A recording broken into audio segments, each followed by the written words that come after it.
സംസ്ഥാനത്തെ സ്വകാര്യ ആശുപത്രികളിലെ നഴ്സുമാർ വീണ്ടും സമരത്തിലേക്ക്.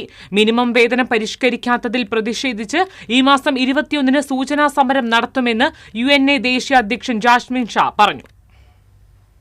തൃശൂരിൽ നടന്ന യുണൈറ്റഡ് നഴ്സസ് അസോസിയേഷൻ സംസ്ഥാന കൌൺസിൽ യോഗത്തിന് ശേഷം മാധ്യമങ്ങളോട് പ്രതികരിക്കുകയായിരുന്നു ജാസ്മിൻ ഷാ.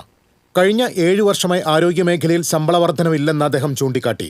സർക്കാർ നഴ്സുമാർക്ക് തുല്യമായ ശമ്പളം സ്വകാര്യ ആശുപത്രികളിലെ നഴ്സുമാർക്കും നൽകണമെന്ന സുപ്രീംകോടതി വിധി നടപ്പിലാക്കിയിട്ടില്ല.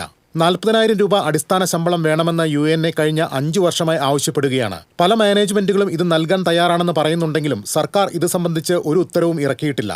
ഇതിൽ പ്രതിഷേധിച്ച് ഈ മാസം 21-ന് ഭൂരിപക്ഷം നഴ്സുമാരെയും പങ്കെടുപ്പിച്ച് തൃശൂരിൽ സമരപ്രഖ്യാപന കൺവെൻഷൻ നടത്തുമെന്ന് ജാസ്മിൻ ഷാ പറഞ്ഞു. 2023-ൽ UNA ഒരു സംസ്ഥാന വ്യാപകമായിട്ടൊരു സമരം നടത്തിയിരുന്നു.